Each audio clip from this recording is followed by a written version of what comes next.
Hi all, this is Allmighty and welcome to this video. So as you can see, a little bit of a different setup, different background, and I really do hope that that the sound is clearer, so that if for some reason it isn't, that you can stress out your concerns in the comments down below. And I urge you to do so. So if anything is wrong, of course, do mention it. I'm just joking. And because I haven't been doing any type of video for a while now, let's just jump in with a quick one. And a very simple one. So Viktor Korchnoi played a tournament in Leningrad in 1946. This is one of the games from that tournament. It is a very fun game. It is a game, okay, when Korchnoi was much younger, so not experienced as when he was playing in the 70s against Karpov. But here still a chess beast. And let me just show you a game where he played against Boris Razov. So he is with white pieces and he starts with a quiet opening, so e4, e5, knight to f3, knight to c6, and now bishop to c4, going for the Italian game. And a move that you wouldn't see quite often, bishop to e7, it essentially stops the whole idea of knight to g5. If, for example, you don't like playing knight to f6, knight to g5, going into all of these variations where there is d5, sacrificing on f7, blah blah, if you would like a calmer game, bishop to e7 is definitely a move for you. But this allows d4 immediately, so it gives black a passive game. If you are a passive player, a more positional player, of course you are welcome to try it out. But if you are a more active player, then probably this bishop to e7 move wouldn't suit you. Here you capture on d4, knight captures on d4, and now Razov continues. Knight to f6 attacking the pawn, and knight to c3 defending the pawn. d6. As you can see, the classical I would say, passive setup, which you could see in multiple openings, starting with e4. And here, because of that, Korchnoi immediately goes for that famous setup of the attack, attacking on the king side, first bishop to e3, and then setting up the pawns, f3, g4, and then going for the queenside castle, because mostly in this kinds of situations, black will go kingside castle. And he does in the next move. So doesn't mean that he has to go kingside castle, but in most situations he will be. f3 now, so not defending the pawn, but essentially preparing g4. And now quite a strange move from Razov. Knight to e5 seems here like a much better move. So he played knight captures on d4. So he wasn't provoked or anything, so he didn't have to do it, and he shouldn't have do it, but he did. A much better move was knight to e5, attacking the bishop, making him choose. So do you want to go back to e2, defend that pawn, preparing g4, h4 and stuff like that, or do you want to go bishop to b3, being used as a defender on the queens when you go queenside castle as an additional defender, and still eyeing this diagonal, attacking the king. If you go bishop to e2, this allows black to even play d5, and after these exchanges in the center, having this kind of a position, black is even good here. White's position doesn't even look that good. So this is something that could have happened, but Razov didn't go for this. He played knight to d4, and now queen to d4. A very important move, because as you can see here, black now in this situation doesn't really have a clear way how to go about attacking this queen, and this queen is quite fine being centralized on a square such as d4, and now you can just continue with this attack. Bishop to e6, and now queenside castle. And you will see in this game that right from this move and then just going further and further into the game, all of white's moves, so all of Korchnoi's moves, are pretty much a standard type of plan, with pushing the pawns on the king side, going about attacking, and black doesn't really even provide any kind of counterplay. And it all started with this knight captures on d4 and even playing bishop to e6. So instead of bishop to e6, you could have played c6, maybe preparing b5 if white goes queenside castle, so then you speed up your attack on the queen side, or even play queen to c7, or prepare d5, something like that. So provide some counterplay. But okay, we saw bishop to e6, queenside castle, and now knight to d7. Wants to play bishop to f6, so knight to d5 first. Bishop captures the knight, dangerous centralized knight.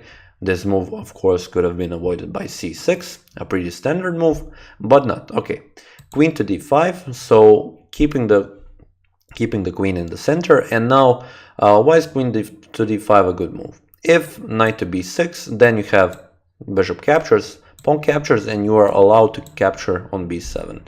So you are not afraid of capturing on b7 and opening up the b file.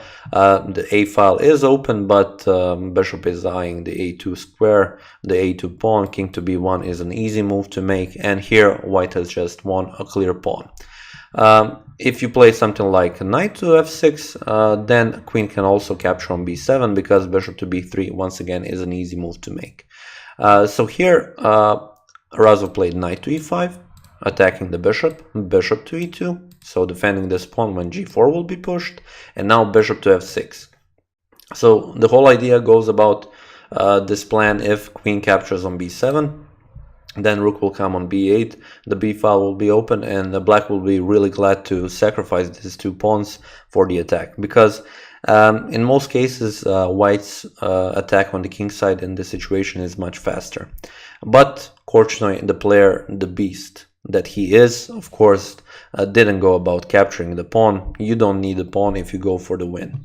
And he plays g4 immediately, so starts with the attack. Now queen to c8, okay, defending the pawn, but the main idea is to exchange queens with queen to e6. We have g5 attacking the bishop, bishop to e7, and queen to e6.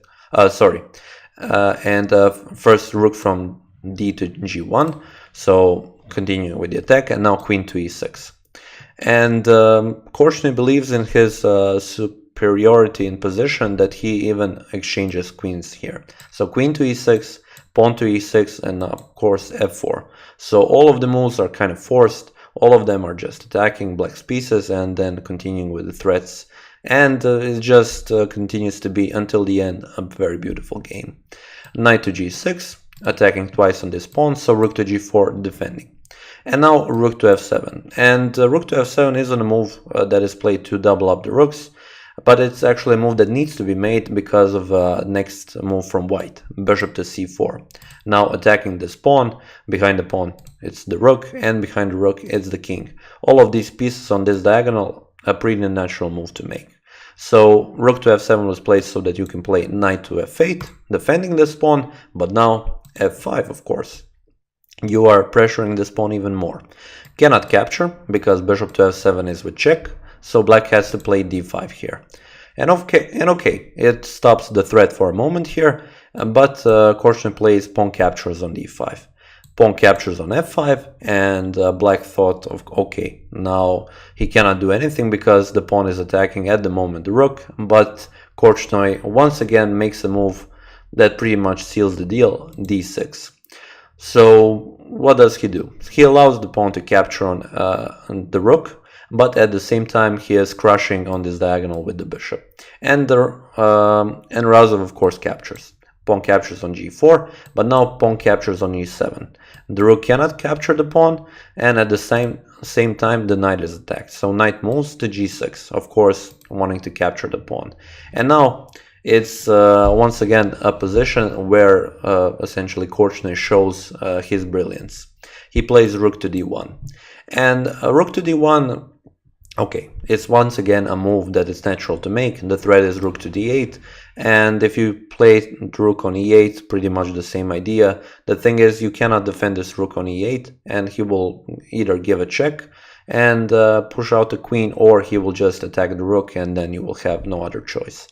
And the whole problem here for black is that essentially this bishop the whole time is pinning this rook and the king to the king. So here pretty much you are forced to capture the knight with the knight, the pawn on e7, and now we have a rook to f1. So first, what you wanted to do, you wanted to move the knight from g6, and the reason for that is if you play immediately rook to f1, there is this knight to e5. So okay, still black is lost, but it kind of complicates the position because you have to move the bishop. You don't want to exchange everything because king comes on f7 and there is no queen. And here still you have to play rook to d1 to go for this rook to d8 idea. Rook to e8 comes, maybe he will even capture. He doesn't really Here black doesn't really hope that he will save his rook, but essentially you will complicate a little bit position, and pretty much with playing rook to d1 idea, so sorry, here rook to d1 or after knight to e7, rook to f1 idea, you kind of get rid of this whole knight to e5 ordeal. And okay, here the next logical move was rook to f8, and after this bishop to c5, and in this position Razov resigned the game. Such a beautiful position for the end of the game. As you can see, the rook is here, the bishop is here attacking, this bishop is here attacking. Whatever you do, whichever move you make, you will lose a piece. It is pretty much unavoidable, and now you can see pretty much the strength of the bishop pair, just destroying black in this position. Whatever you do, you lose the game. If you play knight to g6, bishop to f8 is a move, and the next move you will pick up the rook. Once again, the rook is pinned and he cannot recapture the bishop. If you don't move the knight, if you play something like king here, bishop to f7, and once again, as you can see, the knight is attacked, the rook cannot defend it. If you move the knight, you will lose the rook. Any other move, if you move the rook, of course, you just lose. Not even, okay, you don't have to move it to e8. If you move it here, you can even capture the knight. You can play around with black. But the point is, essentially, a pretty much lost game after this move. So yeah, hope you enjoyed this video. Hope you enjoyed this very short game. Hope you enjoyed the new setup. I hope the sound is a little bit clearer. And yeah, this is pretty much it for this video. Please do tell me, express your concerns in the comments down below. And yeah, I would like to thank you for watching this video, and I will see you next time.